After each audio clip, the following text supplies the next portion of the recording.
Son silence était plus éloquent que n'importe quelle parole. L'emprise de Karim et l'ombre des amis Karim n'avaient jamais aimé la présence d'Aïcha. Il la trouvait trop autoritaire, trop vieille école, et surtout trop méfiante. Il voyageait en elle une aventure à ses projets de grandeur. Il était persuadé que tant qu'elle vivrait sous leur toit, Nadia ne pourrait pas complètement lui appartenir.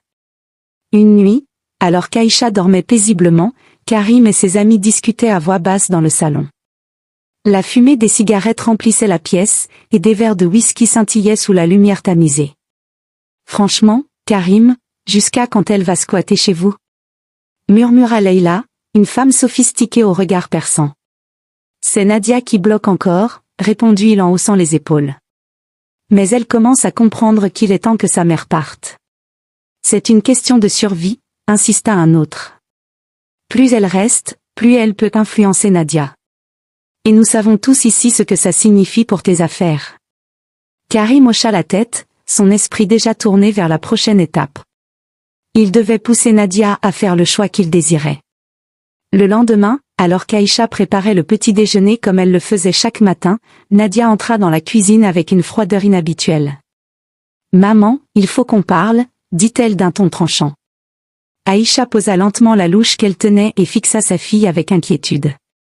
« Qu'y a-t-il, ma fille ? Je pense qu'il est temps que tu prends ton indépendance. Tu as assez d'argent pour vivre ailleurs, et nous avons besoin d'espace, Karim et moi. » Le silence qui suivit fut glacial. Aïcha sentit son cœur se briser en 1000 morceaux. « Tu veux que je parte ? Ce n'est pas contre toi, maman. C'est juste. » Aïcha fixa Nadia, cherchant dans son regard une once de remords, un fragment de cet enfant qu'elle avait tant aimé et protégé. Mais elle ne vit qu'une femme froide, détournée par un monde où les apparences et l'argent primaient sur l'amour filial. Elle inspira longuement avant de parler, tentant de garder une dignité qui commençait à lui échapper.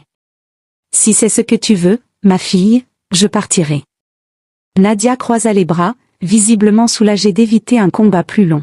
« Maman, c'est mieux ainsi. » Aïcha hocha la tête, mais un voile de tristesse passa sur son visage.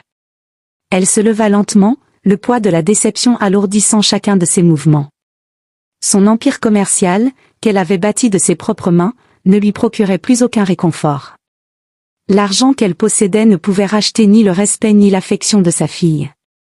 Elle passa la journée à rassembler ses affaires, ployant sous la douleur de voir sa propre fille la mettre à la porte de la maison qu'elle avait elle-même achetée.